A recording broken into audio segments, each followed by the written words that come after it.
Teman-teman yang mau off cam, yang mau on cam boleh, yang mau off cam boleh, tapi selama pembelajaran kalau bisa kita interaktif, teman-teman kalau ada pertanyaan atau teman-teman mau nanya atau aku bertanya ke teman-teman, teman-teman boleh on mic atau bahkan teman-teman boleh jawab di chat aja teman-teman, karena aku juga sambil buka apa nih, buka buka chat teman-teman.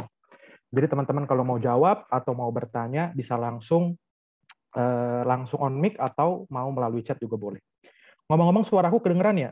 Cukup nggak atau kurang? Kedengeran, Kak. Kedengeran. Oke, terima kasih Radita. Kita mulai teman-teman ya. PowerPoint-nya kelihatan? Kelihatan, Kak. Kelihatan, Oke. Kak. Oke teman-teman, karena ini pertemuan pertama untuk mata pelajaran sejarah, materinya juga nggak terlalu susah, nggak terlalu ribet. Kita masih di bagian pengantar sejarah. Yang akan kita bahas hari ini adalah konsep dasar ya, di mana di sini kita akan belajar banyak peristilahan, definisi, konsep-konsep tentang sejarah. Kemudian juga kita akan membahas tentang penelitian sejarah dan kemudian historiografi atau penulisan sejarah. Penelitian sejarah sama historiografi biasanya digabung ya teman-teman ya. Karena kalau peristiwa sejarah biasanya setelah diteliti itu harus dituliskan, entah dalam bentuk buku, jurnal atau apapun. Kita perkenalan dulu sebelumnya, namaku Michael Nikola Prayoga, kuliah di Fakultas Hukum Universitas Brawijaya, angkatan 2020, sekarang masuk di semester 3, dan suaranya macet-macet. Yang lain, suaranya macet atau suaraku macet-macet atau aman? Enggak, Kak, jelas. Enggak, Kak, jelas. Aman, Kak. Oke. Ya, kita balik lagi ke perkenalan. Aku karena kuliahnya masih online, jadi aku belum ke Malang, masih tinggal di tempatku di kota Tangerang Selatan. Oke, kita akan mulai teman-teman pembelajaran kita. Nah, pertama, atau gini dulu deh, aku tanya dulu. Selain untuk persiapan UTBK nih, kira-kira tujuan kita belajar sejarah tuh apa sih? Aku stop share dulu, teman-teman yang mau jawab boleh langsung atau melalui chat. Selain untuk teman-teman kan mau UTBK nih tahun depan, selain untuk persiapan UTBK, tujuan kita belajar sejarah itu apa sih? Yuk, yang mau jawab silakan. Mengenang peristiwa penting. Sebagai penambah pengetahuan umum, Kak. Tadi yang peristiwa penting, share atau Aninda ya? Anida, Kak. Anida, oke Anida. Terus tadi Kalila menambah Iya, pengetahuan Kak. umum. Iya. Oke, yang lain? Share tadi mungkin kayak belum jawab ya? Sebagai pembelajaran agar kejadian yang buruk di masa lampau tidak terjadi kembali di masa depan. Pembelajaran supaya kejadian yang buruk nggak terjadi lagi. Oke. Satu lagi siapa yang mau? Ayo. Untuk nambah pengetahuan, Kak. Nambah pengetahuan, oke.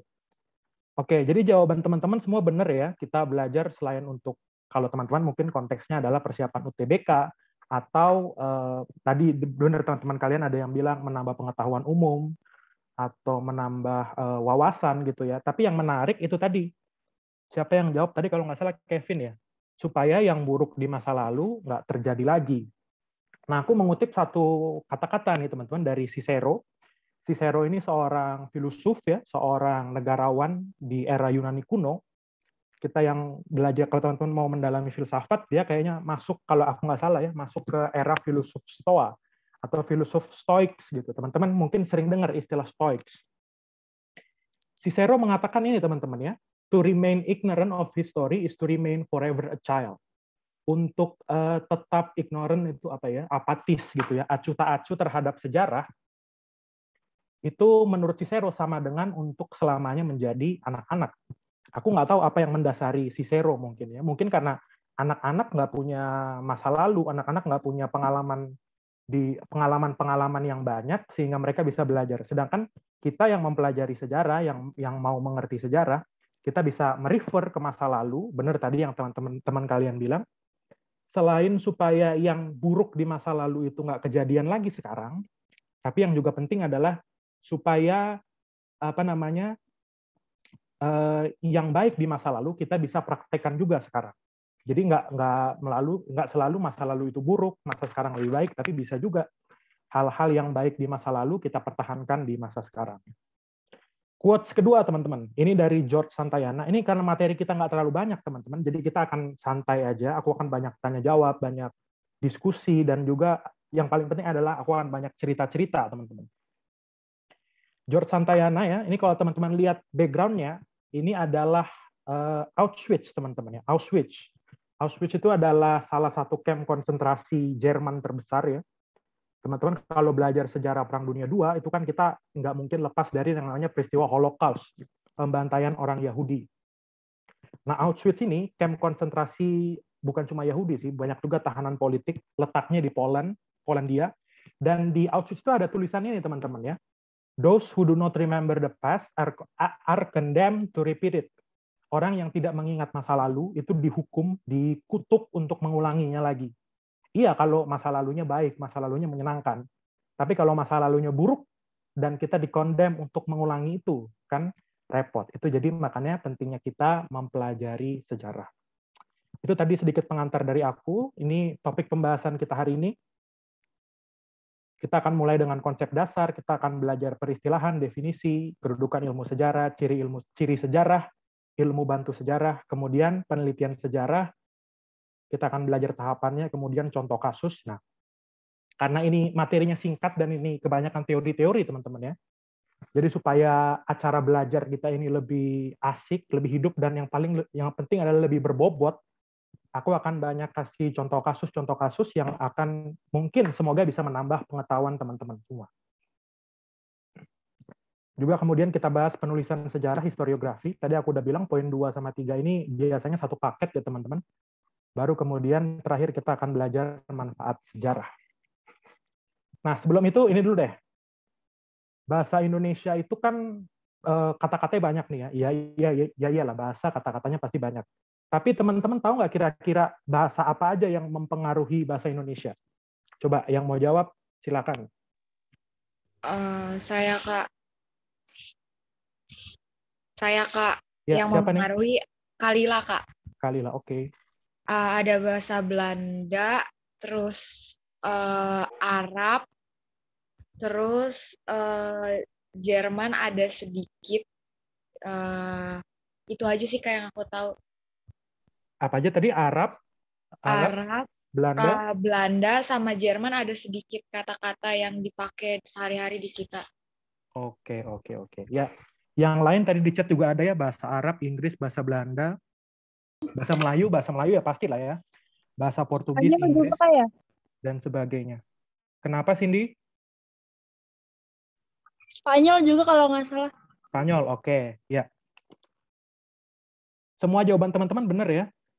Kalau tadi bahasa Belanda misalnya, aku lupa ya, waktu itu aku pernah belajar juga, kan ada yang langsung diambil gitu teman-teman, tapi ada juga yang diubah-ubah dikit gitu teman-teman. Kalau bahasa Belanda misalnya yang langsung diambil itu kata om, tante, opa, oma, kado, itu langsung dari bahasa Belanda. Bahasa Belandanya om ya paman, kita juga mengatakan paman kan om. Bahasa Belandanya tante ya bibi, kita juga mengatakan itu bibi kan. Terus tadi bahasa Arab, nah bahasa Arab juga banyak mempengaruhi hukum, hakim, terus kitab, itu dari bahasa Arab. Kemudian bahasa apalagi Portugis, ya meja, kursi, meja, bangku, itu dari bahasa Portugis. Kemeja, itu juga dari bahasa Portugis. Nah, kenapa aku tanya ini? Karena selanjutnya kita akan bahas tentang sejarah secara etimologis. Etimologis itu dari akar katanya. Nah, sejarah teman-teman, kata sejarahnya itu berasal dari bahasa Arab ya. Ini aku kutipkan di sini beberapa istilah yang maknanya sejarah dalam bahasa Indonesia, tapi dalam bahasa asing selain bahasa Indonesia. Nah, dalam bahasa Arab kata yang dipakai adalah syajaratun. Nah, kata syajaratun inilah yang kemudian diserap ke dalam bahasa Indonesia menjadi kata sejarah. Artinya adalah pohon, teman-teman. Aku kurang tahu filosofinya kenapa kata syajaratun ini menjadi kata sejarah. Mungkin karena pohon itu kan ada batangnya, ada dahannya, dahan terus nanti ada rantingnya. Nah, itu mungkin yang menjadi dasar kenapa syajaratun itu diartikan atau diambil, diserap menjadi sejarah. Kemudian dalam bahasa Inggris, tadi ada juga yang jawab bahasa Inggris ya. Kata Bahasa Inggris yang dipakai adalah history. Berasal dari bahasa Yunani yaitu historia, yang di sini bisa diartikan sebagai apa yang diketahui dari hasil penyelidikan atau ilmu, teman-teman. Kemudian bahasa Belanda, nah bahasa Belanda ini agak repot nih ya. Geschiedenis. Sorry kalau aku salah pronounce, sorry. Geschiedenis dari kata gesehen artinya itu terjadi, teman-teman. Itu sedikit tentang peristilahan dan definisi pengertian sejarah secara etimologis. Selanjutnya kayaknya kurang afdol kalau kita nggak merujuk pendapat para ahli, teman-teman. Aku kutipkan 2 aja pendapat para ahli. Yang pertama di sini adalah Sartono Kartodirjo, Profesor Sartono Kartodirjo. Beliau adalah salah seorang sejarawan Indonesia yang sangat berpengaruh, menulis 2 buku tebel-tebel gitu tentang pengantar sejarah Indonesia gitu. Aku lupa judulnya. Prof. Sartono Kartodirjo mengatakan bahwa sejarah itu adalah rekonstruksi masa lampau atau kejadian yang terjadi pada masa lampau. Ya. Jadi adalah rekonstruksi masa lampau, teman-teman, rekonstruksi paham ya, membangun kembali peristiwa masa lampau atau kejadian yang terjadi pada masa lampau. Selanjutnya pendapat dari Herodotus. Nah, Herodotus ini penting, teman-teman, karena Herodotus ini disebut atau digelari sebagai Bapak ilmu sejarah, the father of history. Herodotus mengatakan kajian tentang suatu perputaran jatuh bangunnya seorang tokoh. Nah, ini perhatikan ya teman-teman, bedanya pendapat Herodotus sama Sartono Kartodirjo. Herodotus hanya menitik beratkan pada tokoh, masyarakat, dan peradaban. Tokoh, masyarakat, dan peradaban. Hanya 3 itu. Sedangkan kalau menurut Prof. Sartono Kartodirjo, itu lebih luas cakupannya. Semua peristiwa. 3 ini kan pasti termasuk dalam peristiwa sejarah dong. Jadi kalau menurut aku Herodotus pengertiannya lebih sempit jika dibandingkan dengan Prof. Sartono Kartodirjo. Ya mungkin karena saat itu kan kondisinya masih masih sederhana. Herodotus ini kan hidupnya zaman Yunani kuno ya teman-teman. Jadi itu pengertian menurut beberapa para ahli. Selanjutnya yang akan kita bahas adalah kedudukan ilmu sejarah. Yang akan kita pelajari adalah sejarah sebagai ilmu. Bentar teman-teman, teman kalian ada yang tanya.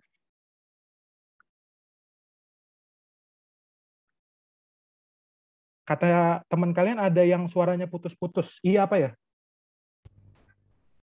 Enggak, Kak. Jelas, Kak. Oke, Leili, mungkin kamu bisa tetap ikutin aja. Mungkin kalau nanti ada yang kurang kan video ini akan diupload di YouTube nih, teman-teman. Jadi teman-teman bisa kalau misalnya aku di tempat kalian suaraku agak putus-putus atau ada gangguan atau apa, bisa nanti nyambung lagi ke YouTube, teman-teman. Setelah video ini akan diupload. Kita lanjut ya, teman-teman.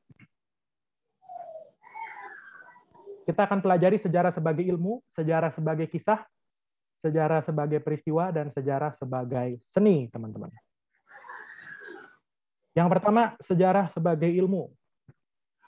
Jadi awalnya saat itu orang juga banyak orang berpikir bahwa sejarah itu ilmu ya, mungkin cuma satu bagian dari ya pokoknya bukan ilmu lah.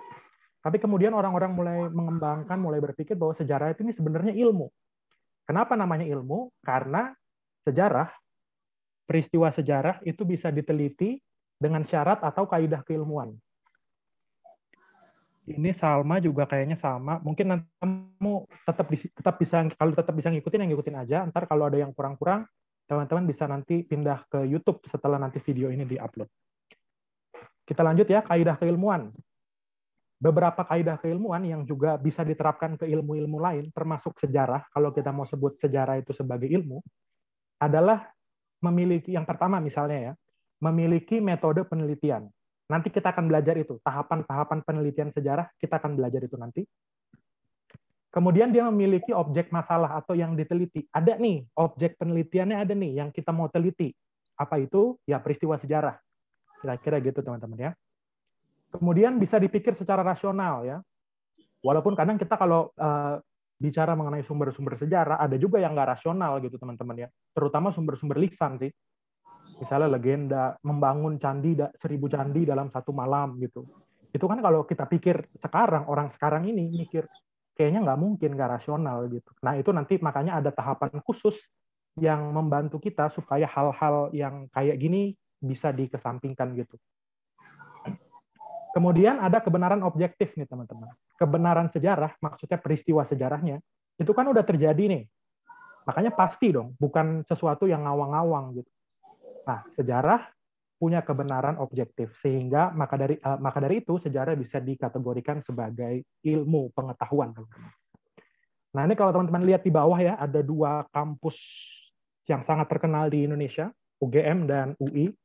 Nah, sejarah itu biasanya masuknya di FIB, teman-teman ya, Fakultas Ilmu Budaya. Di antara teman-teman yang ikut Zoom ini, kira-kira ada yang mau masuk sejarah, boleh komen di di chat room ya, teman-teman ya. Ya, biasanya masuk di FIB. Kalau di FIB itu ya nggak cuma sejarah, ada juga sastra, kemudian filsafat, itu juga kayaknya masuk di FIB. Tapi di FIB juga ada sejarah gitu, teman-teman. Kita lanjut ya, teman-teman. Suaraku masih aman? Aman, Kak. Aman, Kak. Aman, Kak. Sejarah sebagai kisah dan peristiwa nih. Sejarah sebagai kisah ya, sebagai kisah maka sejarah itu bisa memberikan kepada kita gambaran dari peristiwa yang terjadi di masa lalu nih, teman-teman. Kita mungkin bisa banyak, kan orang juga kadang suka cerita tentang oh Indonesia pada saat memperebutkan kemerdekaannya gini. Nah, itu sejarah sebagai kisah, diceritakan secara turun-temurun kepada anak cucunya dan sebagainya. Juga sejarah sebagai peristiwa, teman-teman. Sejarah sebagai peristiwa ini walaupun sudah terjadi lama, tapi peristiwa tersebut masih bisa kita telaah, masih bisa kita teliti gitu, teman-teman. Ya, ini gampang lah ya teman-teman ya, sejarah sebagai kisah, sejarah sebagai peristiwa. Nah, ini yang mungkin agak menurutku butuh penjelasan khusus ya. Sejarah sebagai seni nih teman-teman. Jadi biasanya orang kalau sudah meneliti sejarah, kan dia akan menuliskan kembali sejarahnya yang sudah dia teliti. Itulah yang kita sebut sebagai historiografi, teman-teman. Nah, supaya pembahasannya nggak terlalu kaku, nggak terlalu formal, nggak terlalu jelimet, dan juga supaya bisa menarik orang banyak untuk membaca penelitian sejarah kita, biasanya penulis sejarah itu akan menggunakan diksi atau gaya bahasa yang indah dan komunikatif, ya. Bisa menggunakan majas-majas, bisa menggunakan apa. Walaupun ya yang penting substansinya bisa dapat ya teman-teman. Sedangkan bunga-bunganya atau cara dia menggambarkan sesuatu gagasan itu bisa disesuaikan dengan kemampuan pembaca atau dengan niat dia supaya bisa menarik pembaca sebanyak-banyaknya. Nah, ini selanjutnya contoh, teman-teman. Tadi aku udah bilang karena materinya dikit banget, jadi aku banyakin contoh-contoh aja. Dan contoh ini adalah peristiwa nyata, peristiwa yang sungguh-sungguh terjadi. Harapannya teman-teman juga bisa menambah pengetahuan, teman-teman. Nah, ini dia, teman-teman. Ada satu contoh yang aku ambil. Ini ada seorang namanya Anne Frank. Ya. Mungkin kalau orangnya masih hidup sekarang, kita mesti panggil dia Oma Anne Frank gitu ya. Dia lahir pada tahun 1929, meninggal tahun 1945. Dia orang Jerman, teman-teman, kemudian pindah ke Belanda. Nah, teman-teman kalau ingat nih, tadi aku udah singgung sedikit tentang Jerman, Belanda. Jadi secara umum lokasi dia adalah di Eropa Barat, teman-teman. Eropa Barat ya, teman-teman. Kira-kira di tahun hidupnya Anne Frank ini, 1929 sampai 1945, itu ada peristiwa apa, teman-teman? Yuk, yang mau jawab. Dunia, Kak. Perang dunia. Perang dunia. Perang dunia, ya benar ya, Perang dunia. Perang dunia kedua, teman-teman, itu kan terjadi tahun 1941 sampai 1945, teman-teman. Nah, uniknya, yang unik adalah Anne Frank ini seorang Yahudi, teman-teman, seorang Yahudi. Dia awalnya dia lahir di Jerman, kecil di sana juga. Kemudian karena Hitler kan naik kekuasaan sebagai kanselir Jerman itu tahun 1933. Kemudian dia entah karena perkembangan situasi gitu ya, dia akhirnya sama keluarga pindah ke Belanda. Di Belanda juga dia sangat terdesak karena dia kan Yahudi, teman-teman ya. Kita tahu Hitler itu sangat membenci orang-orang Yahudi. Dia mau memusnahkan orang-orang Yahudi. Akhirnya dia ngumpet di satu tempat, dia bersembunyi di satu tempat yang dia beri nama Secret Annex. Nah, di sana orang tuanya memberikan kepada dia satu diary di hari ulang tahun dia, dan dia banyak menulis di situ tentang kehidupan sehari-hari dia, khususnya di kehidupan dia di dalam secret annex itu, teman-teman. Kehidupan dia dengan orang tuanya, hubungan dia dengan ibunya, mungkin juga sedikit aku baca ya tentang kehidupan percintaan dia, itu ditulis di situ sama dia. Nah, satu kali dia dengar kabar bahwa orang-orang yang menulis buku harian selama Perang Dunia Kedua ini, kalau nggak salah yang mengumumkan itu orang Inggris ya, bukunya akan diterbitkan setelah perang selesai. Jadi Anne Frank makin semangat, dia nulis peristiwa yang terjadi, sehingga akhirnya dia nulis. Awalnya adalah dia menulis apa yang dia alami sendiri, teman-teman. Jadi dia dengar berita Jerman kalah di sini atau sekutu menang di sini, itu dia tulis. Atau apa yang terjadi sama dia dengar bunyi tembakan atau dengar bunyi bom dan sebagainya, itu dia tulis, teman-teman. Nah, jadi sebenarnya Anne Frank di sini sedang menjalankan atau sedang melakukan historiografi, penulisan sejarah dalam pengertian yang sederhana sebenarnya, teman-teman. Apa yang dia alami sendiri itu dia tulis karena dia kan saksi sejarah, dia mengalami langsung. Itu dia tulis, teman-teman. Nah, seringkali teman-teman dia dalam penulisan sejarahnya, dalam penulisan buku hariannya, dia menggunakan gaya bahasa yang indah, teman-teman. Misalnya ini ya, teman-teman ya, 7 Maret 1944, Anne Frank menulis gini, teman-teman. Ini quotes ini sangat waduh, waktu aku baca ini kalimat ini pertama kali, langsung aku mikir, waduh, luar biasa banget ya. Saat itu Anne Frank usianya baru berapa? 15 tahun. 15 atau 14? 15 tahun kira-kira. Kata-kata ini, seindah ini bisa keluar dari pena tulisan tangan anak umur 15 tahun. Anne Frank mengatakan gini, I don't think about all the misery, but about the beauty that still remains. Ya. Jadi teman-teman, kalau membaca itu, teman-teman bisa tahu situasi dia. Dia lagi bersembunyi dari kejaran tentara Jerman. Terus dia mengatakan kalimat ini, teman-teman ya. Terus contoh lain yaitu ya, a person who's happy will make others happy. A person who has courage and faith will never die in misery. Orang yang berani dan mempunyai kepercayaan tidak akan mati dalam nestapa, dalam penderitaan. Gitu kira-kira, teman-teman ya. Terus 2 Mei 43. Nah, ini contoh historiografi dia, teman-teman ya. Penulisan sejarah. Dia menggambarkan orang Yahudi itu begitu menderita dibandingkan dengan dia. Nah, dia menggunakan kalimat yang sangat indah. Dia menggunakan gaya bahasa tertentu, sehingga ini kita bisa nilai bahwa Anne Frank saat ini sedang men-treat atau memperlakukan sejarah sebagai seni, teman-teman. Kita perhatikan kata-katanya. When I think about our lives here, I usually come to the conclusion that we live in paradise compared with the Jews who aren't hiding. Saat aku memikirkan hidup kami di sini, di secret annex maksudnya, aku seringkali sampai kepada kesimpulan bahwa kami ini hidup di surga jika dibandingkan dengan orang-orang Yahudi lain yang tidak bersembunyi. Jadi dia orang Yahudi bersembunyi, dan menurut dia itu surga jika dibandingkan dengan orang Yahudi lain yang ketangkep masuk kamp konsentrasi dan sebagainya. Singkat lagi, terakhir tentang Anne Frank, dia kemudian tahun 1944 akhirnya persembunyiannya ketahuan, dia ditangkap dan akhirnya masukkan ke kamp konsentrasi, dan dia meninggal di kamp konsentrasi tahun 1945. Dia, kakaknya, ibunya meninggal, bapaknya selamat. Nah, orang yang selamat dari Holocaust ini, kita biasa sebut sebagai the Holocaust survivor. Nah, karena Anne Frank tadi punya keinginan supaya buku diary-nya diterbitkan, bapaknya pulang kan, dia menemukan buku Anne Frank dan dia menerbitkannya. Ini aku punya bukunya, teman-teman. Nah, ini ya. Kayaknya ada juga bahasa Indonesianya, ini terbitan bahasa Indonesianya. Teman-teman bisa baca juga. Bagus, teman-teman, bukunya. Diterbitkan bukunya dan ya bestseller. Itu tadi sedikit tentang Anne Frank, kemudian tentang sejarah sebagai seni, juga tadi kita sudah bahas sedikit tentang kedudukan ilmu sejarah. Kedudukan ilmu sejarah ada 4, sejarah sebagai ilmu, sejarah sebagai peristiwa, sejarah sebagai kisah, dan terakhir ini sejarah sebagai seni. Judul bukunya apa tadi, Kak? Ini, teman-teman, judulnya adalah The Diary of a Young Girl by Anne Frank.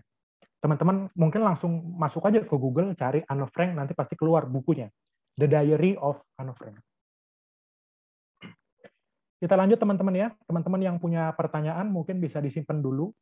nanti di akhir kita adakan sesi tanya jawab. Oke?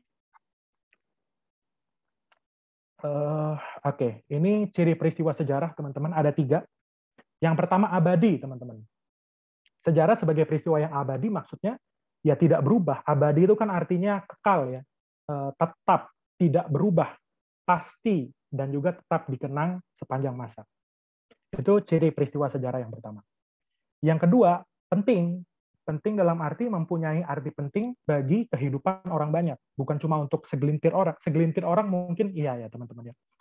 Tapi kalau hanya punya arti penting bagi 1-2 orang, misalnya tanggal jadian kalian gitu, itu kan mungkin peristiwa bersejarah buat kalian aja, tapi buat orang lain belum tentu teman-teman ya. Bisa jadi peristiwa yang penting bagi kalian itu jadi penting bagi orang lain, kalau memang kalian mungkin punya dampak yang luar biasa, punya impact bagi masyarakat ya. Misalnya gini deh, tanggal lahir kalian. Ya, tanggal lahir kalian tanggal berapa terserah lah. Awalnya tanggal lahir kalian itu penting bagi kalian aja ya nggak sih? Penting bagi kalian, penting bagi orang tua, keluarga kalian, kakak adik kalian, ya itu penting. Tapi belum tentu penting bagi semua orang di Indonesia ini, ya kan? Kecuali kalian kemudian di masa depan kalian bisa jadi orang hebat, bisa jadi orang sukses, bisa jadi orang yang berpengaruh. Tanggal lahir kalian bisa penting bagi banyak orang. Ulang tahun kalian bisa penting bagi banyak orang. Contohnya Kartini gitu teman-teman ya. Kartini 21 April lahirnya. Dan setiap 21 April karena dia orang yang berjasa banyak bagi perempuan, dia mendirikan sekolah bagi perempuan, menyediakan pendidikan bagi perempuan, tanggal lahirnya 21 April itu dikenang sebagai Hari Kartini gitu teman-teman. Jadi yang pertama tadi abadi, tidak berubah, tetap pasti. Yang kedua penting, mempunyai arti bagi banyak orang. Dan yang ketiga nih teman-teman, unik. Unik itu dalam arti dia hanya terjadi 1 kali, nggak terjadi 2 kali, 3 kali, dan sebagainya. Walaupun mungkin ada peristiwa-peristiwa tertentu yang saling berkait nih teman-teman. Peristiwa yang satu terjadi, kemudian peristiwa serupa terjadi di tempat lain, waktunya beda. Ya. Ini bukan dikatakan peristiwa itu tidak unik, tapi peristiwa yang terjadi awalnya itu yang unik teman-teman. Ya. Nah supaya teman-teman lebih memahami, kita main ke contoh lagi teman-teman. Ini peristiwa apa nih? Proklamasi kemerdekaan. Oke, mantap. Peristiwa proklamasi. Tadi ciri peristiwa sejarah yang pertama abadi. Peristiwa ini abadi nggak? Maksudnya peristiwanya tetap Abadi, Kak. abadi dong ya, tetap ya. Tanggalnya sama, 17 Agustus 45. Terlepas dari kemudian kalau kita baca sejarah ya, daerah-daerah lain tuh juga membacakan proklamasi walaupun waktunya berbeda teman-teman. Tapi tetap aja peristiwa proklamasi yang aslinya yang dibacakan oleh Soekarno didampingi oleh Hatta itu peristiwanya tetap abadi. Tanggal 17 Agustus 1945. Yang kedua, penting. Penting nggak peristiwa ini? Ya penting lah ya. Gimana kita sebagai bangsa mau hidup, mau eksis kalau nggak ada peristiwa proklamasi ini. Yang ketiga unik. Nah, tentang unik nih ada cerita yang menarik, teman-teman. Unik, peristiwa ini hanya terjadi 1 kali. Nah, tadi aku bilang itu ya, terlepas kemudian daerah-daerah lain membacakan proklamasinya sendiri ya. Di luar, tidak dibacakan oleh Bung Karno, tapi dibacakan oleh tokoh-tokoh masyarakat yang lain. Tapi terlepas dari itu, peristiwa proklamasi 17 Agustus 45 jam 10 di Pegangsaan Timur 56 ini, sebagai peristiwa sejarah, dia abadi, penting, dan juga unik, teman-teman. Nah, tentang unik ini aku ada sedikit penjelasan lagi. Nah, ini dia. Orang-orang berjasa di balik proklamasi peristiwa kemerdekaan. Ya. Kita biasa kalau bicara orang berjasa di peristiwa kemerdekaan itu kan Soekarno, Hatta, Ahmad Subarjo itu pasti ya, karena mereka yang mendraft, yang menuliskan teks proklamasi. Kemudian tokoh-tokoh lain misalnya Laksamana Maeda itu kita bisa sebut sebagai orang berjasa. Terus kalau dari golongan muda itu ada Soekarni, BM Diah, itu orang-orang yang berjasa ya. Nah, tapi selain itu ada beberapa tokoh juga yang penting teman-teman. Misalnya ini, Frans Mendur, Alex Mendur. Nah, ini kakak adik teman-teman ya. Dia aslinya adalah wartawan ya. Dan dia yang memfoto foto tadi nih. Foto ini yang memfoto adalah 2 orang ini, Frans Mendur dan Alex Mendur, teman-teman. Jadi abadi kan peristiwanya kan. Tidak hilang, tidak lekang oleh zaman gitu. Jadi mereka yang memfoto, dan foto itu penting ya, karena mungkin kalau nggak ada foto itu orang meragukan peristiwa proklamasi kemerdekaan. Orang nggak percaya ya. No pic hoax katanya gitu kan. Kalau nggak ada gambar ya itu berarti berita bohong. Nah dia juga berjuang sedemikian rupa supaya apa namanya fotonya itu bisa bertahan, bisa eksis ya. Kameranya kalau aku baca di beberapa sumber, kameranya disita oleh tentara Jepang. Tapi kan kamera dulu itu mereka masih pakai roll film ya teman-teman ya. Nah roll film itu diambil dan dikubur di tanah supaya aman dari tentara Jepang. Tentara Jepang nggak tahu, tentara Jepangnya pergi, roll filmnya diambil, jadi fotonya tetap aman. Tapi bukan itu yang aku bahas, tapi yang mau aku soroti lebih lanjut adalah ini, Yusuf Ronodipuro. Dia adalah seorang penyiar di RRI gitu ya, kalau nggak salah. Sekarang namanya RRI gitu. Nah, dia orang yang membacakan teks proklamasi kepada di radio itu dia siarkan ke luar negeri. Jadi orang luar negeri tahu, teman-teman. Yang aku tegaskan di sini adalah waktu Franz Mendur dan Alex Mendur mendokumentasikan peristiwa sejarah, itu kan yang didokumentasikan cuma fotonya nih, suaranya, audionya, videonya itu nggak ada.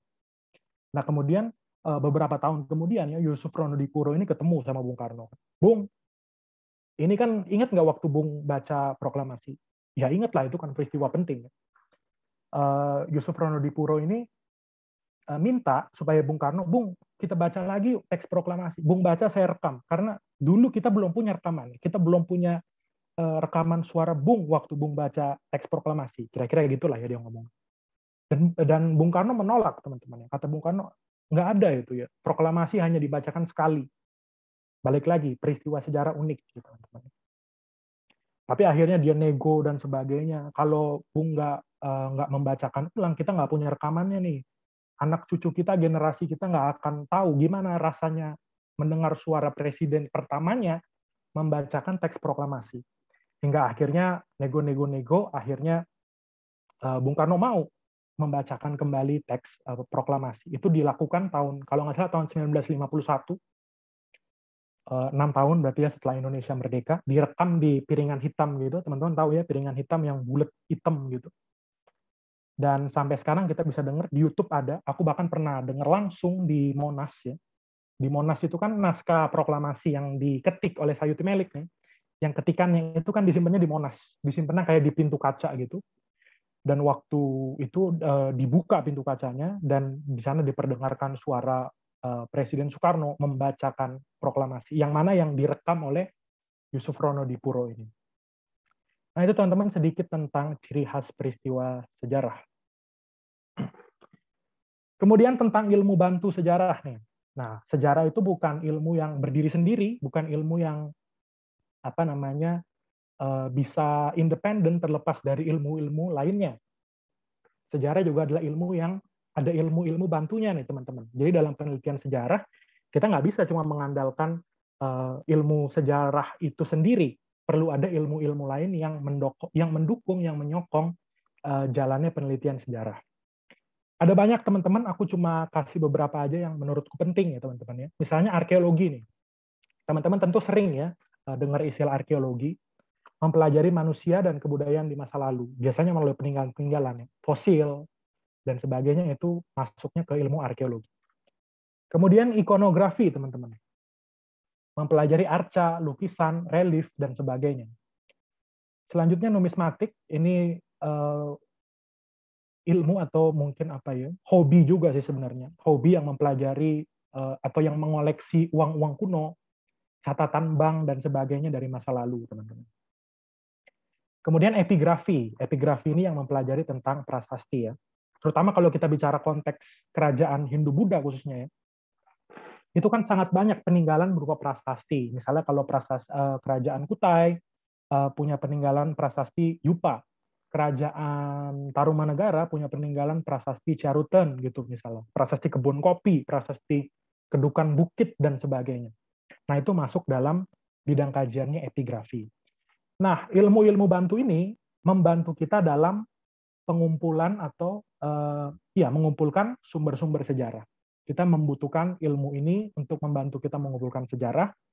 kemudian membantu kita memverifikasi bukti-bukti sejarah yang kita kumpulkan, dan juga membantu kita menyusun, menginterpretasi sumber-sumber sejarah itu. Kalau antropologi apa, Kak? Antropologi. Nih ngomong-ngomong siapa yang nanya nih? Salma. Salma, oke. Nah, antropologi itu adalah ilmu yang mempelajari sebenarnya tentang manusia, teman-teman ya. Manusia dan kebudayaan. Kalau aku nggak salah, seingat aku itu ya, antropologi. Kalau di kampus-kampus juga masuknya FIB, mempelajari tentang manusia, hubungannya dengan kebudayaan ya. Iya sih, biasanya hubungannya dengan kebudayaan, dan di beberapa buku teks sejarah itu juga masuk ke dalam ilmu bantu sejarah, teman-teman. Aku emang nggak sengaja masukkan ke sini karena menurutku hubungannya mungkin ada tapi nggak terlalu dalam gitu, teman-teman. Nggak terlalu berkait. Kak, mau nanya, Kak? Yuk, siapa nih yang nanya? Raisa, Kak. Raisa, oke. Kak, berarti arkeologi sama antropologi itu tuh ada kemiripannya nggak ilmu bantunya, Kak? Atau mereka beda? Beda sih. Antropologi itu lebih ke hubungan manusia dengan kebudayaan gitu ya. Kalau arkeologi kan lebih mempelajari sisa-sisa kebudayaan di masa lalu gitu, teman-teman ya. Sisa-sisanya, tulang-tulang, fosil-fosil, dan sebagainya. Antropologi mungkin hubungannya lebih dekat ke sosiologi. Kira-kira gitu, teman-teman ya. Terus tadi Putri juga kira-kira, Putri pertanyaannya berarti sama kayak arkeologi. Beda ya, arkeologi itu mungkin lebih dekatnya ke sosiologi. Kalau antropologi itu lebih dekatnya ke sosiologi, sedangkan kalau arkeologi kan mempelajari sisa-sisa kebudayaan di masa lalu. Fosil-fosil atau artefak-artefak itu dipelajari atau menjadi objek kajian daripada arkeologi. Kira-kira gitu, teman-teman. Yang lain kalau mau tanya boleh ya. Kak, mau izin tanya. Sabar, aku stop share dulu deh. Yuk, siapa nih? Sabila, Kak. Nabila, oke. Sabila, Bang. Sabila, oke. Sorry. Kalau arkeologi kan itu mempelajari manusia dan kebudayaan. Kalau paleontologi kan kalau nggak salah fosil ya, Kak. Berarti Sabar. Tadi arkeologi ya yang mempelajari manusia dan kebudayaan, antropologi ya? Iya. Yuk, paleontologi, oke. Berarti kalau misalnya kayak fosil manusia purba gitu masuknya ke paleontologi apa arkeologi? Paleontologi kayaknya ini nggak sih mempelajari manusia purba, tapi kayaknya beda tahun deh. Mungkin paleontologi itu masuknya ke paleolitikum. Aku nggak pasti juga tentang ini, nanti mungkin aku perlu cek ulang gitu ya, tapi menurutku itu jawaban. Oke, makasih Kak. Nanti aku cek ulang ya. Yang lain tadi kayaknya ada lagi. Kak, kalau yang numismatik itu mempelajari tentang, berarti datanya berupa angka ya, Kak? Enggak sih, ini tadi Salma ya. Mungkin bisa angka, tapi nggak ke angkanya sih. Numismatik itu lebih ke mengoleksi bendanya. Misalnya, ada nggak sih di sini yang ngoleksi uang kuno gitu, teman-teman? Nah, itu masuknya ke numismatik. Koleksi uang dari era Orde Lama, era awal kemerdekaan. Nah, itu numismatik. Jadi lebih ke bendanya, bukan ke angkanya. Mungkin masuk juga angka, tapi fokus utamanya adalah ke bendanya. Oke, Putri, terima kasih. Paleontologi mempelajari kehidupan manusia pada masa praaksara. Oke, berarti mungkin kalau paleontologi kan praaksara. Arkeologi nggak melulu praaksara, bisa juga berapa ribu tahun yang sudah banyak peninggalan beberapa ribu tahun yang lalu, tapi itu kan belum masuk ke masa praaksara. Itu kira-kira, teman-teman. Ada lagi? Kalau nggak ada, kita lanjut. Lanjut ya. Satu lagi nih, tadi siapa yang nanya? Amalia, oke. Ketinggalan, sorry Amalia. Amalia Kisti izin bertanya, Kak, ilmu bantu sejarah ini wajib dihafal nggak kira-kira? Wajib dihafal. Sebelumnya gini dulu deh, aku sih jarang menemukan ya di buku-buku soal-soal SBMPTN maupun SIMAK, karena kemarin aku juga ngeliat-liat di soal-soal SIMAK, ya, ini misalnya buku Wangsit ini, aku jarang menemukan tentang ilmu bantu. Tapi yang namanya UTBK ini kan kita nggak tahu ya, tahu-tahu keluar aja gitu ilmu bantu. Teman-teman bisa penting untuk mempelajari, tapi aku yang juga aku tekankan adalah kalau belajar sejarah itu jangan melulu dihafal, tapi perlu juga dipahami. Teman-teman perlu memahami arti kata, maksudnya itu, teman-teman ya. Jadi jangan cuma dipelajari, oh arkeologi mempelajari ini, oh numismatik mempelajari ini, tapi lebih dipelajari, lebih dipahami, dibawa ke kehidupan sehari-harinya tentang istilah-istilah itu. Karena aku juga sekarang nih aku kan nggak hafal-hafal banget. Buktinya tadi ada teman kalian yang bantu aku menjawab tentang paleontologi misalnya. Jadi itu penting untuk dipahami, penting untuk dihafal, tapi lebih penting lagi adalah untuk dipahami. Oke, Susi izin nanya apakah benar sejarah itu dari mulut ke mulut. Nah, ini nanti kita akan bahas di materi selanjutnya, yaitu tahapan penelitian sejarah. Ini masuknya adalah ke bagian atau segmen pengumpulan data-data sejarah. Bisa sejarah itu mulut ke mulut, ya bisa. Misalnya sejarah khususnya sebelum manusia atau sebelum kita membukukan sejarah itu secara teratur, sebelum ada peristiwa sejarah itu ditulis secara rapi, diarsip gitu ya, itu sangat memungkinkan mulut ke mulut. Nah, tapi kalau mulut ke mulut ini kan nggak menutup kemungkinan ada terjadi mitos, ada terjadi masuk mitos, kemudian masuk legenda dan sebagainya. Nah, untuk itu ada tahapan selanjutnya, yaitu verifikasi namanya. Kita mesti menguji lagi, ini kira-kira benar nggak nih? Atau jangan-jangan ada yang dilebihkan, ada yang dikurangi, jadi nggak objektif gitu, teman-teman. Sisi subjektifnya lebih banyak ketimbang yang objektif. Untuk itu perlu diverifikasi ulang. Reina, aku mau tanya soal tadi, kenapa Hitler pingin musnahin orang Yahudi? Nggak tahu kenapa ya, Hitler itu punya konsep yang aneh, teman-teman ya. Dia merasa ras Jerman, asli Jerman, ras Arya itu ras yang superior dibandingkan dengan ras-ras lain, termasuk Yahudi. Nggak cuma Yahudi, ada juga ras-ras lain yang juga mau dibasmi sama Hitler. Itu teman-teman kalau mau, kayaknya di Bersinar ini ada juga materi tentang, tentang Perang Dunia Kedua. Nah, mungkin kita akan bahas lebih dalam di sana. Siva, apakah peristiwa Holocaust berkaitan dengan Perang Dunia Kedua? Berkaitan dalam arti peristiwa itu terjadi bersamaan dengan Perang Dunia Kedua. Perang Dunia Kedua itu kan antara poros namanya. Poros itu Jerman, Jepang, dan Italia. Itu mereka berkoalisi jadi satu posisi yang namanya poros. Kemudian lawannya adalah sekutu, teman-teman ya. Sekutu itu Amerika, Inggris, Rusia, dan sebagainya. Itu sekutu, teman-teman ya. Nah, peristiwa ini berkaitan karena ya emang terjadinya bersamaan gitu, teman-teman. Dan kaitan secara langsung ada, tapi mungkin nggak terlalu banyak. Jadi intinya itulah ya, peristiwanya berkaitan gitu, teman-teman. Siva tadi yang resen bukan ya? Iya, Kak. Oke, kalau mau langsung aja nggak apa-apa, Siva. Iya, berarti yang tadi dari mulut ke mulut itu masuknya ke heuristik lisan, bukan sih, Kak? Ya, heuristik itu nanti kita akan belajar sumber-sumber. Ada sumber lisan, sumber tertulis, dan sebagainya. Nah, yang kamu bilang mulut ke mulut itu bisa masuk ke sana. Dan sebenarnya sumber-sumber sejarah lisan bukan cuma itu, bisa juga kesaksian saksi mata dan sebagainya. Nanti kita akan belajar habis ini, teman-teman ya. Masuk ke tahapan juga ya, Kak? Iya, tahapan itu namanya heuristik. Kita mengumpulkan sumber-sumber sejarah. Nah, cerita lisan mouth to mouth itu adalah salah satu sumber sejarah yang kita bisa jadikan rujukan. Cuman ya itu tadi aku bilang, kita mesti hati-hati, mesti punya perhatian lebih terhadap sumber sejarah lisan, karena takutnya ada sisi subjektifnya dong. Misalnya nih, kita mau meneliti tentang Holocaust, karena tadi disinggung tentang Holocaust ya, kita tanya dari sisi orang Yahudi, terus mereka menceritakan secara lisan, dia ceritakan gini.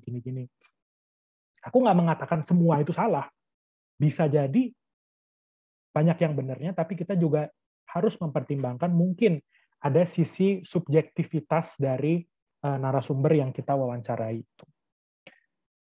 Terus Amalia balik lagi, apa yang Kak membedakan sejarah sebagai kisah dan sejarah sebagai peristiwa di mana? Oke, ini karena materinya masih banyak, nanti pertanyaan Amalia ini kita bahas nanti, nggak apa ya Amalia ya? Oh, oke, Kak. Oke. Kita lanjut dulu ke penelitian sejarah, karena tahapan penelitian sejarah juga lumayan banyak. Oke, kita lanjut ya. Tahapan penelitian sejarah dan penulisan sejarah nih teman-teman. Nah, ini dia. Kita bahas dulu tentang tahapan penelitian dan penulisan sejarah. Ini aku masih pakai bahasa yang sederhana, aku belum pakai bahasa yang teknis ya, supaya teman-teman dapat dulu nih konsepnya. Sorry. Teman-teman dapat dulu konsepnya. Sorry. Jadi pertama, kita kalau mau meneliti satu peristiwa sejarah ya, anggaplah kita semua ini peneliti sejarah. Kita mau meneliti satu fenomena sejarah. Langkah pertama apa kira-kira? Ya kita mesti menentukan dulu temanya, kita menentukan dulu topiknya. Apa yang kita mau teliti nih? Apakah tentang politik, tentang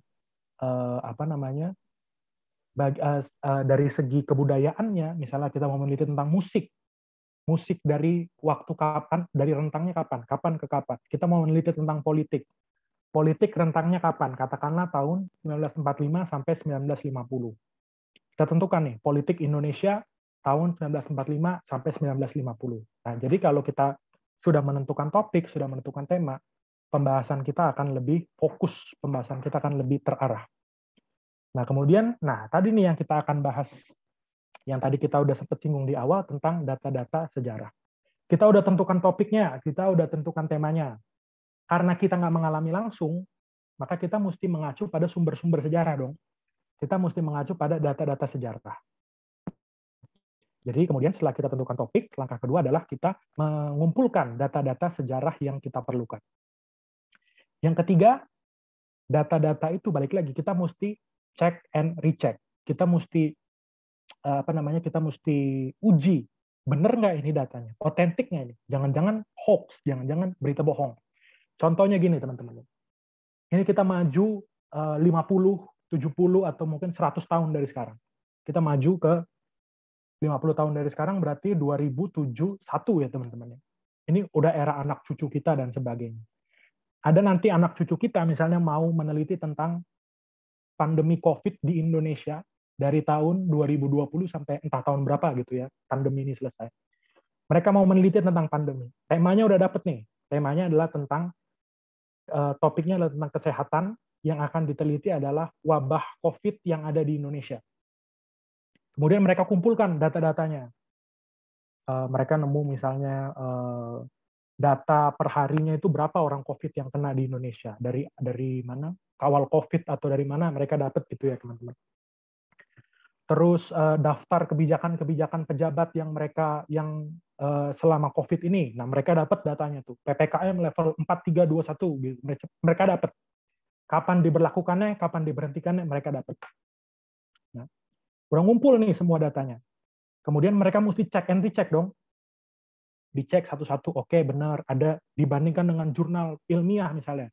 Oh, ada jurnal yang mengkonfirmasi ini dan sebagainya. Hingga akhirnya mereka dapat satu artikel gitu teman-teman. Judulnya vaksin COVID adalah chip Bill Gates, misalnya gitu. Mereka dapat artikel itu. Wah, peneliti-peneliti di masa depan, misalnya mereka kaget. Wah, ini masa ada orang yang ngomong gini.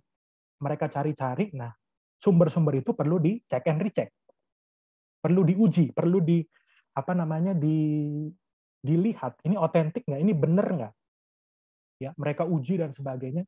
Ternyata begitu diuji, sumbernya adalah grup WA keluarga kita gitu misalnya. Yang ngirim adalah Bude kita atau Pak D kita misalnya. Nah, itu pentingnya check and recheck ya, sehingga informasi yang kita dapatkan itu betul-betul akurat, betul-betul tepat, sehingga kesimpulan kita nggak akan salah. Nah, kemudian disusun, udah dapat tema, udah dapat sumber sejarah, sumbernya diteliti, dan juga sumbernya itu benar. Selanjutnya perlu disusun dong. Disusun, dikaitkan peristiwa yang satu sama yang lainnya, ditafsirkan, ini maksudnya apa, ini pengertiannya apa, itu ditafsirkan. Baru terakhir, dituliskan. dalam bentuk buku, jurnal, dan sebagainya. Kita lanjut teman-teman ya. Sekarang kita masuk ke istilah-istilah teknisnya nih teman-teman. Pertama menentukan topik ya, udah jelas lah ya teman-teman ya. Apa yang kita mau jadikan bahan penelitian, apa yang mau jadi objek penelitian kita. Nah, biasanya itu disesuaikan dengan minat dan kepakaran masing-masing sejarawan. Ini aku kasih beberapa contoh, ada 4 aja teman-teman ya. Misalnya ini, teman-teman ingat tadi di awal kita bicara tentang Prof. Sartono Kartodirjo, teman-teman ya. Dia meneliti tentang pemberontakan petani Banten tahun 1888. Nah, jadi fokus penelitiannya itu. Dia meneliti itu lebih fokus, lebih terarah. Yang diteliti cuma peristiwa pemberontakan petani Banten tahun 1888. Terlepas dari mungkin peristiwa itu punya kaitan dengan peristiwa lain sebelumnya atau mungkin memberi pengaruh kepada peristiwa setelahnya. Tetap aja, tapi fokus penelitian dia tentang itu. Nah, juga misalnya yang kedua nih, Peter Carey, Profesor Peter Carey. Ini orang pinter, lulusan kalau nggak salah dari Oxford kalau nggak salah. Orang bule dia teman-teman, bukan orang Indonesia. Tapi menghabiskan puluhan tahun gitu ya di hidupnya untuk meneliti Pangeran Diponegoro. Meneliti Perang Jawa yang cuma 5 tahun, 1825 sampai 1830. Dia menulis 3 buku ya. Ini namanya Kuasa Ramalan tentang Pangeran Diponegoro. Juga misalnya ini, Susan Blackburn. Aku kebetulan punya bukunya teman-teman. Sejarah Jakarta ya. Jakarta sejarah 400 tahun. Jadi Jakarta mulai dari zaman VOC ya. VOC itu kan mendirikan Y.P. Kun mendirikan Jakarta 1610 kalau nggak salah atau 1619 gitu ya. 1610 kayaknya ya. Y.P. Kun mendirikan Jakarta.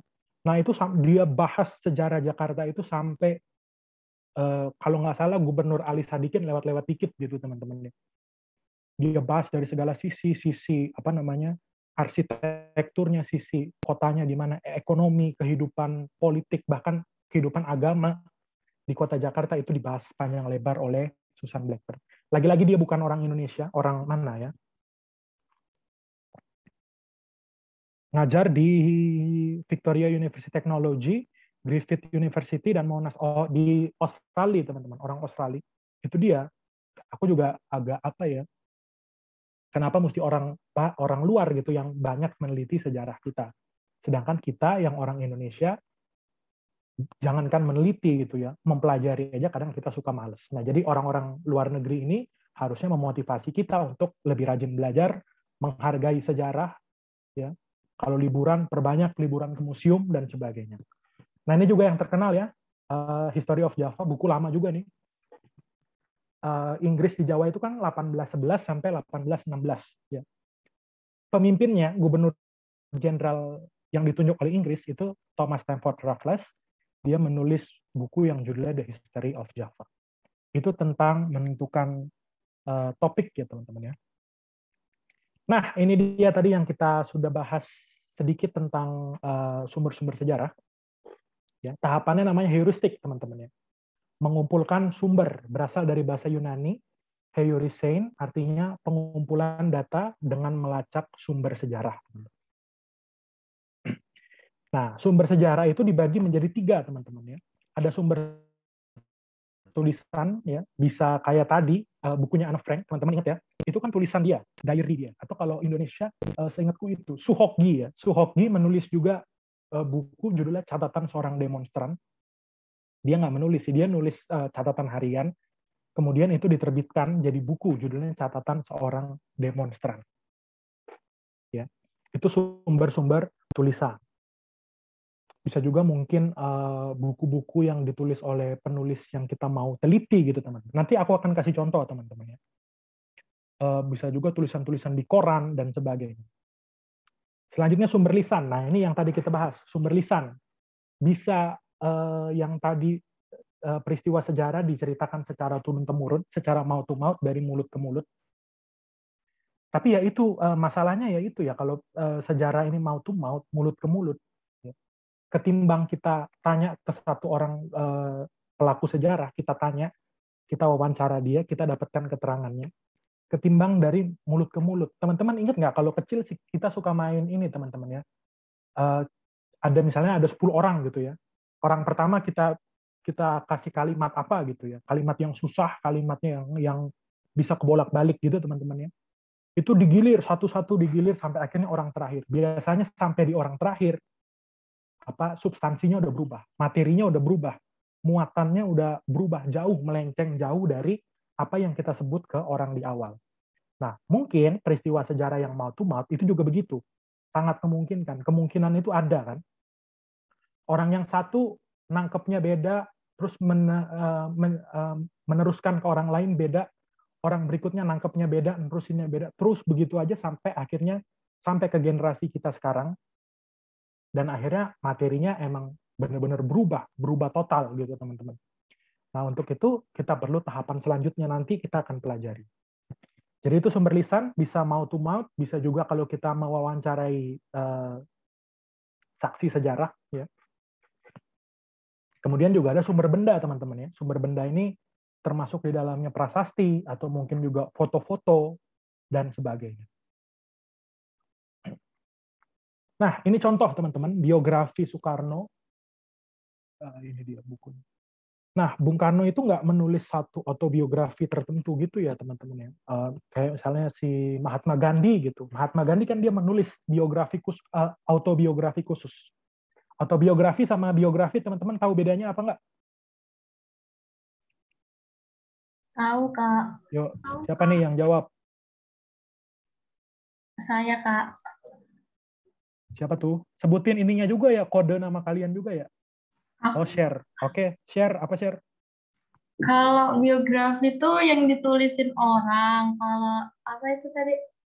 Biografi itu yang ada ditulis oleh tokohnya sendiri.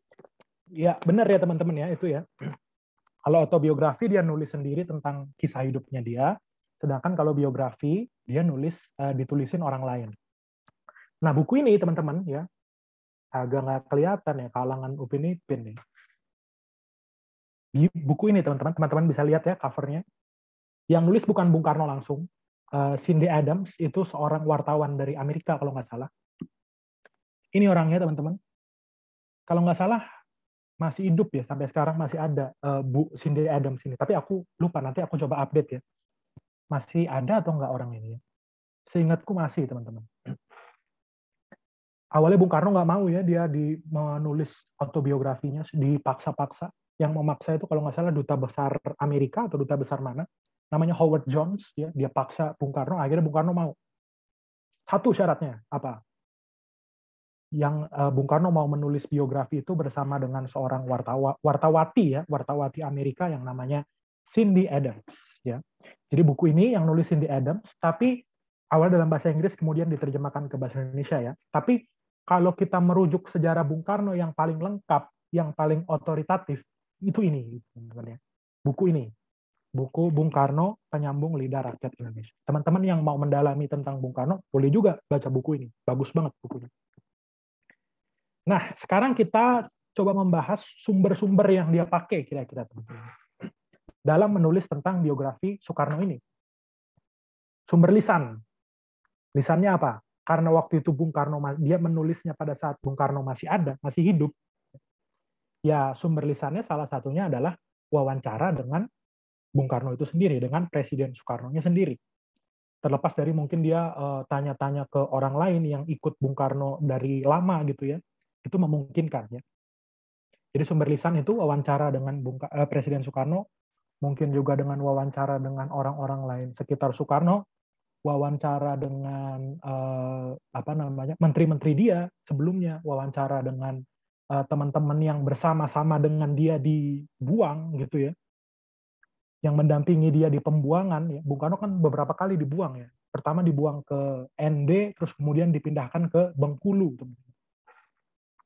Nah itu sumber lisan terhadap dari penulisan buku ini, teman-teman.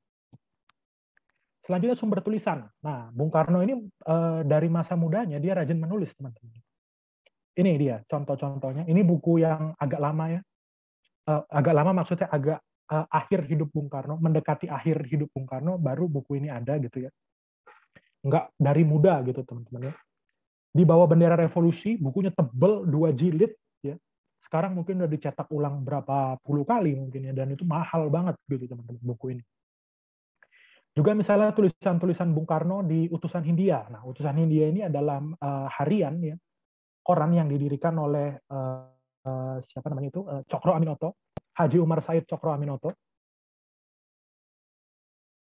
Sorry, yang mana saat itu Bung Karno indekos di rumahnya Cokro Aminoto waktu dia di Surabaya.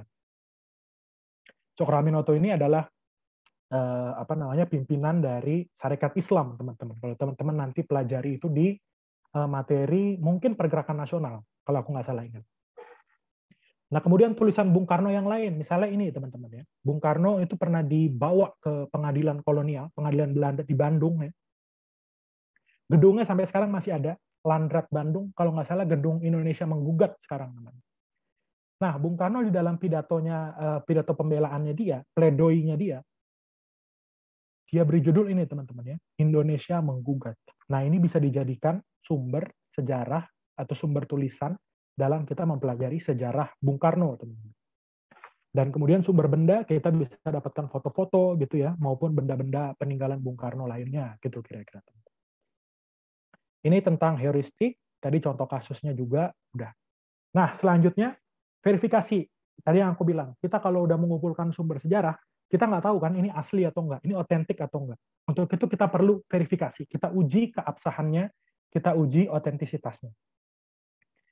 Nah, verifikasi ini atau kritik sumber ini dilakukan dengan dua macam cara, teman-teman.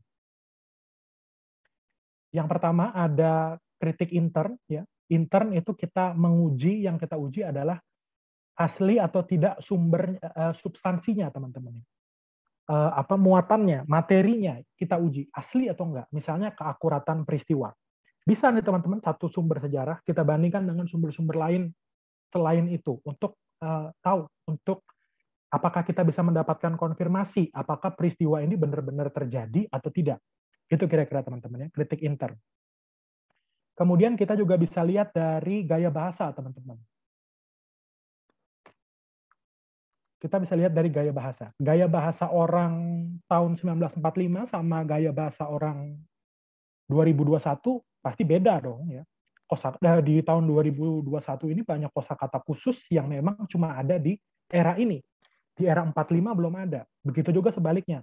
Di era 45 belum ada kosakata yang ada kosakata khusus yang tidak ditemukan lagi di era sekarang.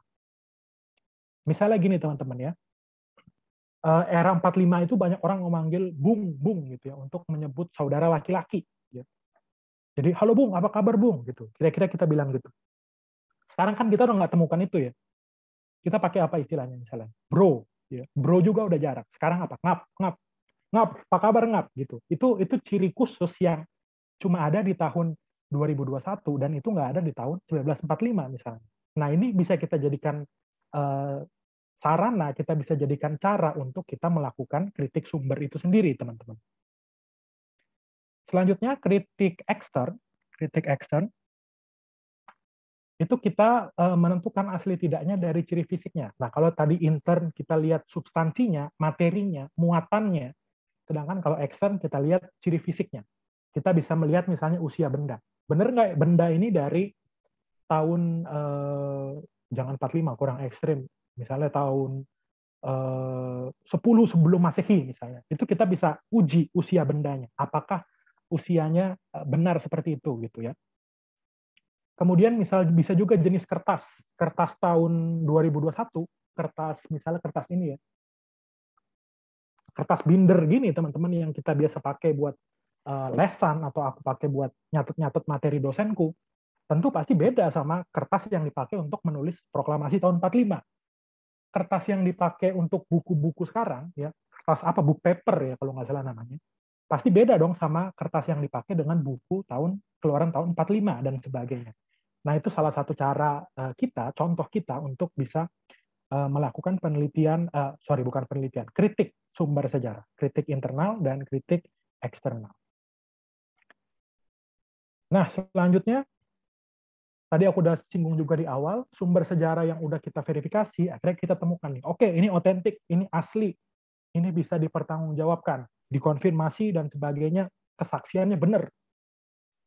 Terus kita mesti tafsirkan, kita mesti kaitkan peristiwa ini sama peristiwa lain, kaitkan terus, sampai akhirnya kita mendapatkan gambaran peristiwa sejarah yang lengkap. Ya. Setelah kita dapatkan, kita rangkai menjadi satu kesatuan, baru deh terakhir kita tuliskan. Proses penulisan ini yang namanya historiografi. Berasal dari bahasa Yunani historia dan juga graphia. Ya, historia tadi kita udah singgung di awal. Kemudian dari kata historia itu kita dapat kata history, artinya naratif, history, dan juga graphia itu artinya writing, teman-teman. Ya, fakta-fakta sejarah itu yang sudah kita kumpulkan, kemudian dituliskan, nama prosesnya adalah historiografi, dituliskan dalam bentuk buku, jurnal, dan sebagainya, teman-teman. Kemudian manfaat sejarah terakhir, teman-teman. Sebelum nanti kita masuk ke tanya jawab lebih lanjut ya. Manfaat pertama jelas edukatif. Kita belajar sejarah hari ini, aku ngajar, teman-teman belajar, teman-teman mungkin setelah ini latihan soal untuk persiapan UTBK sejarah, TKA Sosum, itu manfaat sejarah sebagai sifatnya edukatif, bersifat mendidik, ya, memberikan pendidikan bagi generasi sesudahnya. Yang kedua, inspiratif, teman-teman, ya, memotivasi atau menginspirasi. Sejarah bisa dipakai untuk, ya itu tadi ya, kita baca biografi orang-orang. Aku termasuk kolektor buku, dan buku yang aku koleksi paling banyak itu biografi, teman-teman. Dari orang-orang ini kita bisa dapat pembelajaran menarik. Gitu. Misalnya ini, teman-teman, ini buku termasuk keluaran baru, Educated ya, baru diterbitkan tahun ini kalau nggak salah 2021. Aslinya dalam bahasa Inggris, tentang orang yang tinggal di pedalaman di Amerika sana. Ya. Cukup terisolasi dari dunia luar, namanya Tara Westover penulisnya. Dan dia kemudian dia usaha sedemikian rupa ya, dia akhirnya bisa lulus kalau nggak salah PhD dari Cambridge atau dari mana gitu. Luar biasa juga orang itu ya, hebat. Nah itu bisa memberikan kepada kita insight, bisa memberikan kepada kita motivasi, mendorong kita untuk bisa serupa sama dia, untuk bisa melakukan tidaknya sebagian kecil dari apa yang dia capai. Achievement dia itu bisa kita gunakan sebagai bahan motivasi kita. Kemudian rekreatif, nah ini dia nih, memberikan kesenangan atau hiburan. Ya, teman-teman yang masih sering nggak sih teman-teman ke museum gitu misalnya? Udah pasti ya sebelum PPKM ini ya, sebelum COVID ini. Di Jakarta gitu misalnya banyak museum kayak ini, di bawah nih Museum Nasional ya, Museum Gajah. Prasasti-prasasti itu banyak di museum ini, teman-teman. Arca-arca dari kerajaan Tarumanegara misalnya dan sebagainya itu banyak disimpannya di museum ini. Kemudian ini juga misalnya Museum Sejarah Jakarta di Kota Tua situ ya. Banyak peninggalan-peninggalan tentang sejarah masa lalu itu yang dikumpulkan, disimpan di tempat itu, teman-teman. Jadi itu dia manfaat sejarah, edukatif, memberikan pendidikan, inspiratif, memberikan motivasi atau untuk menginspirasi orang lain, rekreatif, memberikan kepada kita kesenangan atau hiburan. Itu aja teman-teman, materi kita selesai. Teman-teman yang mau tanya boleh. Ini aku tetap taruh aja ya teman-teman, supaya teman-teman bisa sambil nge-scan mungkin.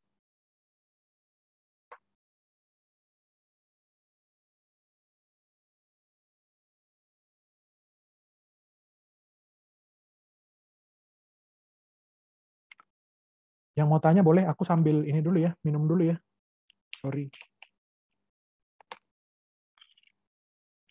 aku off cam bentar.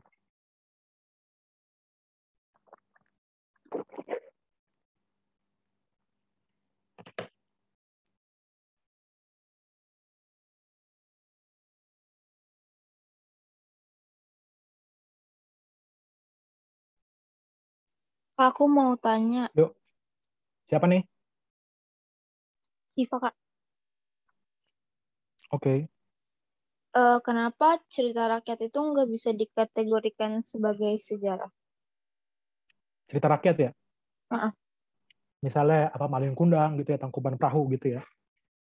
Nah itu balik lagi, sangat mungkin ya unsur subjektivitasnya sangat tinggi gitu loh.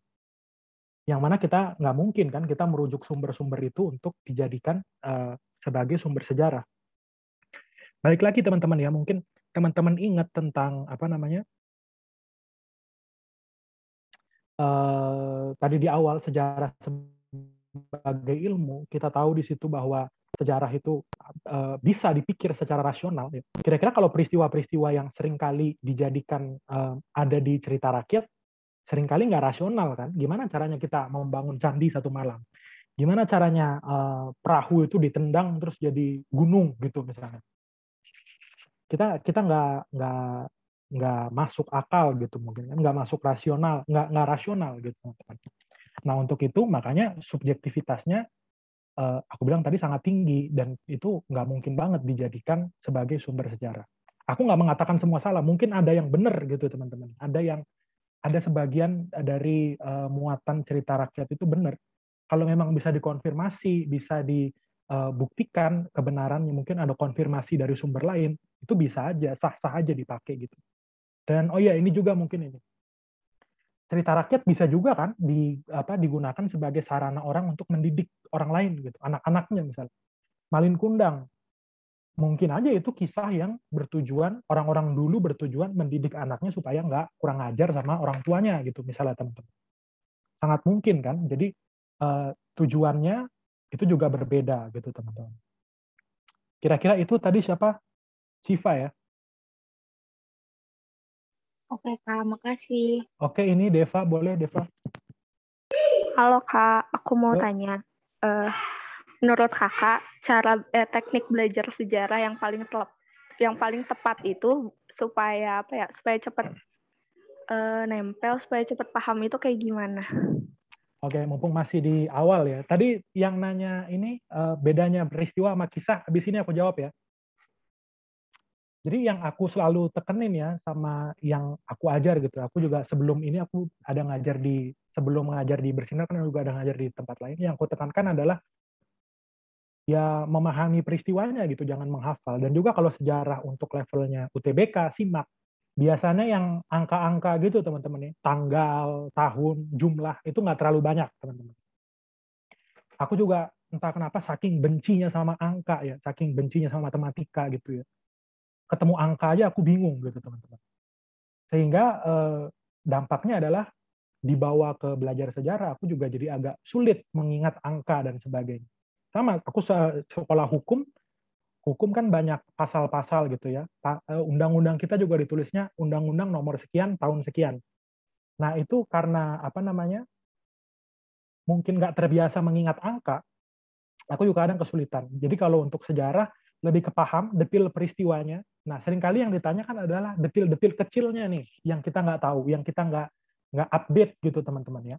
Nah, untuk itu selalu aku tekankan, termasuk cara belajarku dulu ya teman-teman. Salah satu caranya, selain kita bisa sambil refreshing, ingat tadi manfaat sejarah yang rekreatif itu, adalah nonton film teman-teman. Ya benar, aku nonton film sejarah, banyak ya apalagi kalau teman-teman mungkin ada yang langganan Netflix dan sebagainya itu banyak. Atau kalau nggak sempat di YouTube juga banyak yang suka ngasih alur cerita ya nonton itu aja. Ya itu membantu kita jadi bisa dapat gambaran apa yang terjadi sih. Dan dari film itu tentu kita mesti kritis ya, kekritisan kita nggak boleh buang. Karena film itu kan biasanya tafsiran orang terhadap satu peristiwa sejarah. Ya, maka kekritisan kita mesti pertahankan. Ini benar nggak kejadian atau jangan-jangan ini sejarah fiksi, historical fiction gitu teman-teman. Ya tapi sedikit banyaknya kalau kita nonton film sejarah atau kita nonton dokumenter ya, Indonesia banyak kok dokumenter ya. Nanti mungkin aku bisa tunjukkan beberapa ya channel-channel YouTube yang membahas tentang itu. Itu membantu ya, membantu banget kita belajar sejarah memahami detail-detail peristiwa. Jadi itu balik lagi kalau dari aku pribadi, jangan dihafal, pahami peristiwanya, detail peristiwanya. Peristiwa sejarah juga biasanya satu sama lain itu saling berkaitan ya. Itu kita mesti pahami kaitan peristiwa ini sama peristiwa ini apa. Kaitan revolusi Prancis sama revolusi Amerika sama revolusi Rusia itu apa. Kita bisa tahu kaitannya di situ dan itu membantu kita. Sama ini mungkin temukan pola-pola ya. Sejarah ini kita nggak ada rumus tapi biasanya ada pola ya. Nanti mungkin ada pembahasan tentang revolusi-revolusi, kalau nggak salah minggu depan ya. Revolusi itu punya pola-pola tertentu. Misalnya ada raja yang sembarangan, raja yang semena-mena, raja yang berkuasa secara absolut dan dia semena-mena. Itu di revolusi Perancis, revolusi Rusia, pola itu ada, pola itu ketemu. Nah, ketemu pola-pola ini akan membantu kita. Itu. Jadi tadi memahami, temukan pola-pola, terus kalau mau update pengetahuan, kalau mungkin kalian males baca buku atau butuh refreshing dikit setelah capek gitu ya, bosen belajar, nonton film caranya. 3 itu mungkin dari aku, semoga membantu. Oke, Kak, terima Dia kasih. boleh kasih pertanyaannya? Oke, Kak. Aku izin bertanya, kenapa banyak kasus-kasus sejarah kayak G30 SPKI itu sampai sekarang belum diketahui cerita aslinya, kayak kebenarannya gitu? Udah itu aja, Kak. Oke. Tadi yang nanya bedanya peristiwa sama kisah, bentar ya, ini soalnya agak seru nih pertanyaannya. Ini aku bisa stop share dulu ya, biar aku kelihatan muka-muka kalian ya. Nah, misalnya G30S gitu ya, sekarang ini di era, kalau era Orde Baru, orang juga kayaknya yakin banget ya, oh ini ternyata PKI. Kemudian masuk era reformasi, orang-orang mulai berpikir gitu ya, apakah benar apa yang kita dapat gitu, apa yang kita dapat di era Orde Baru gitu, teman-teman. Iya, emang menarik ya, ini era khususnya tentang G30S lah ya. Bisa jadi karena sumbernya sedikit, kenapa nggak keungkap gitu ya. Mungkin karena sumbernya sedikit, ya kita nggak dapat sumber-sumber sejarah yang lain yang cukup memadai sehingga kita bisa mendapatkan konstruksi yang lengkap tentang peristiwa sejarah itu, teman-teman. Sampai mana tadi ya? Konstruksi sumber sejarahnya kurang ya, teman-teman. Itu. Kemudian kalau misalnya G30S gitu, teman-teman. Seingatku ya, aku pernah baca, pernah nulis juga, waktu itu kalau nggak salah tugas ospekku, aku membahas tentang G30S ya. Sempat ada nih teman-teman ya, di Indonesia yang berhak menyelidiki pelanggaran HAM berat berdasarkan Undang-Undang pelanggaran HAM itu, Undang-Undang Pengadilan HAM, Undang-Undang 26/2000 kalau nggak salah, itu adalah Komnas HAM, teman-teman. Komnas HAM yang mengadakan penyelidikan, nah mereka mengadakan tuh penyelidikan, seharusnya dibawa ke Kejaksaan Agung. Aku lupa detail peristiwanya gimana, tapi intinya gitu. Udah ada beberapa penyelidikan tentang G30S gitu ya. Entah mungkin karena ada data yang kurang, atau mungkin sumber-sumber sejarah yang kurang valid atau apa, ya itu mungkin salah satu penyebabnya itu. Nah kemudian tahun 2000, aku lupa 2016 atau berapa gitu ya, ada ini teman-teman ya, di 2015 November itu ada semacam pengadilan rakyat ya di Belanda, diadakan namanya IPT 65 teman-teman, International People's Tribunal 1965. Nah ini aku ada bukunya juga tentang judulnya Propaganda dan Genosida di Indonesia, yaitu menghadirkan apa namanya ya, ya semacam pengadilan rakyat gitu tentang G30S itu. Jadi teman-teman kalau mau baca lebih lanjut, tahu tentang peristiwa-peristiwa yang mungkin, karena tadi contoh yang dikasih adalah G30S, teman-teman bisa membaca itu, IPT 65 November 2015. Nah tadi tentang sejarah sebagai kisah sama peristiwa, apa bedanya? Ini aku juga, karena takutnya aku nggak pasti, aku juga sambil buka-buka internet ya teman-teman ya. Di satu sumber ini mengatakan sejarah sebagai kisah itu seringkali lebih mengutamakan subjektivitas ya. Karena latar belakang penulis atau peneliti menjadi sorotan. Balik lagi, kita kalau mendengarkan kisah tentang Holocaust dari orang Yahudi yang mengalami langsung, ya, kita sebut mereka Holocaust survivor, kita tidak bisa menampik bahwa mungkin saja mereka memasukkan unsur subjektivitas. Untuk itu kita perlu meneliti lagi, mengoreksi lagi, apakah memang itu benar adanya atau tidak. Nah, sedangkan itu dari yang kisah ya. Kalau peristiwa, seringkali peristiwa itu bisa lebih ini ya, bisa lebih akurat ya, bisa lebih objektif gitulah ya. Di sini dikatakan konsep sejarah menjadi faktor, ya disampaikan menggunakan data-data, dokumen, sumber-sumber sejarah yang kira-kira valid. Itu kira-kira jawabannya. Yang lain mungkin kurang 5 menitan. Kalau pengertiannya kisah di buku Wangsit itu, sejarah sebagai kisah berisi mengenai peristiwa sejarah yang mengedepankan tafsiran penulis sejarawan. Ya, betul kok itu. Nggak kontradiksi sama yang aku bilang. Tafsiran, ya. Kita seringkali kisah, apalagi tadi mungkin kaitannya dengan yang mouth to mouth ya, yang mulut ke mulut, diceritakan dari orang tua ke anak, anak nanti ceritain ke cucu gitu dan sebagainya. Itu kita nggak bisa menafikan bahwa mungkin sekali mereka memasukkan tafsirannya sendiri. Ya, mereka memasukkan apa yang mereka rasakan, apa yang mereka nilai tentang peristiwa itu. Jadi unsur subjektivitasnya kita nggak bisa pungkiri. Itu mungkin bedanya peristiwa dan kisah. Gitu, bener kok. Aku juga sambil baca buku Wangsitku ya. Iya, memberikan gambaran peristiwa yang terjadi berdasarkan jejak peristiwa masa lalu yang mana tafsiran mereka sendiri, pikiran mereka sendiri, unsur subjektivitasnya kita nggak bisa pungkiri, itu ada gitu. Kak, aku Yang mau lain, nanya dong. yuk.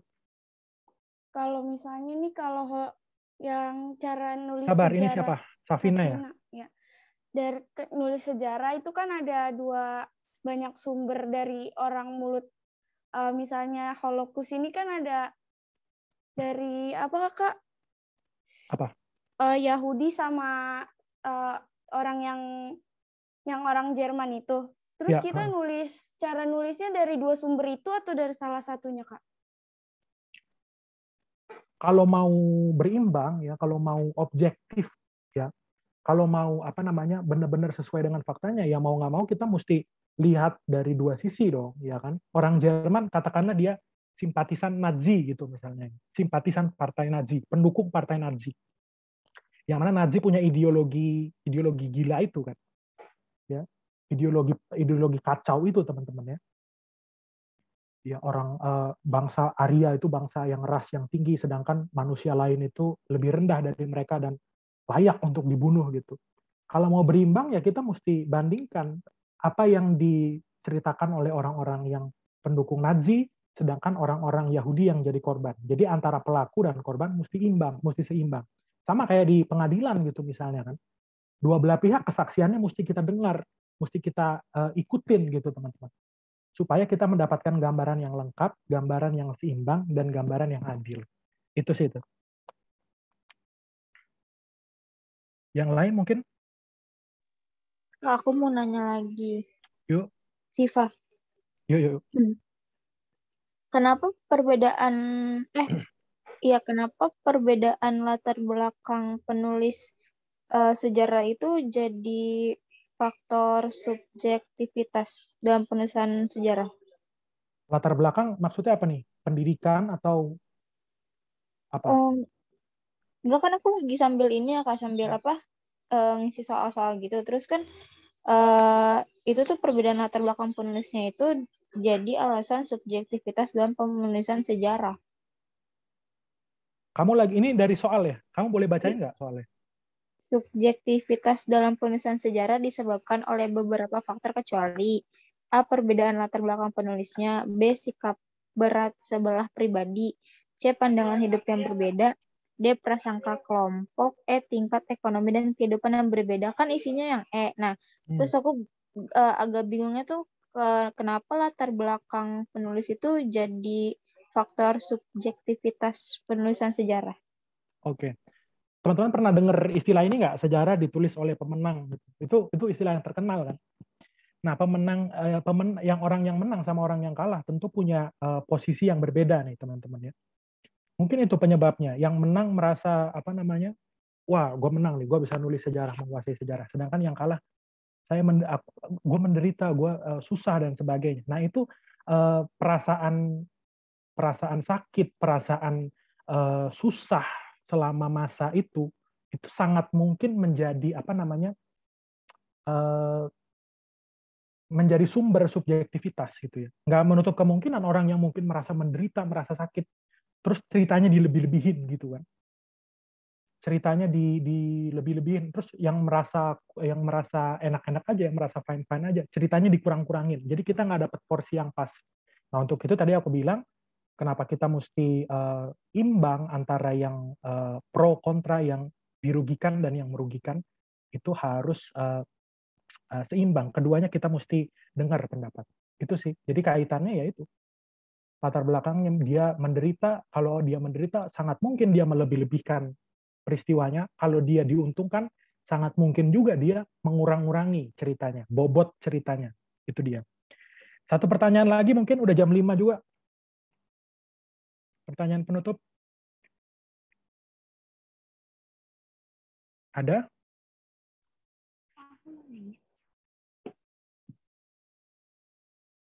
Oke. Ada nggak? Ada, Kak. Oke, terakhir ya, Amalia Kisti. Oke. Lanjut. Dulu kenapa tulisan bahasa Indonesia jadi oetoesan bukan utusan, Kak? Oke. Nah, ini sejarah bahasa itu ada banyak macamnya ya.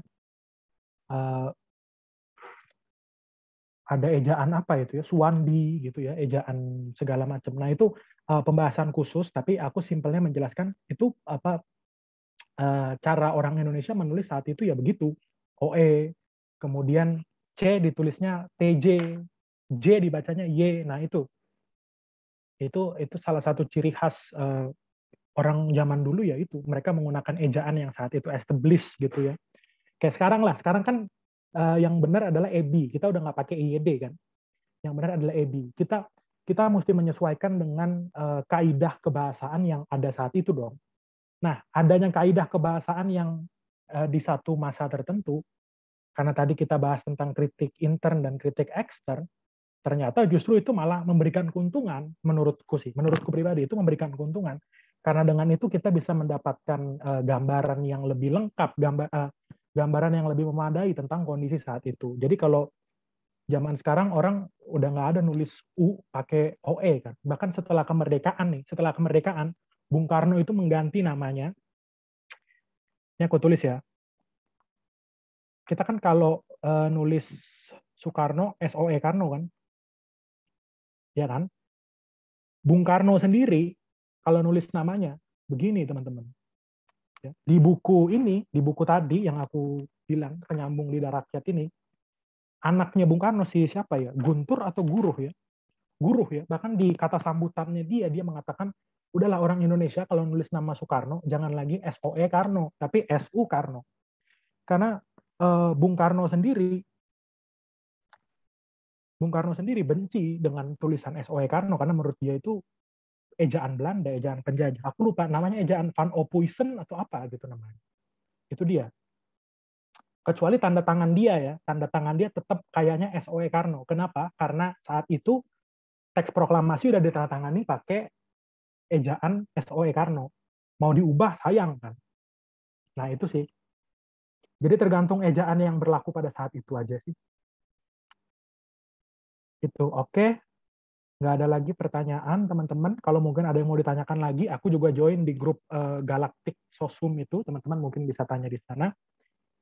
Kita akhiri aja sesi ini. Terima kasih buat teman-teman. Sebelum itu sesi dokumentasi dulu ya, Kak. Teman-teman boleh on cam. Pakai background dong biar asik.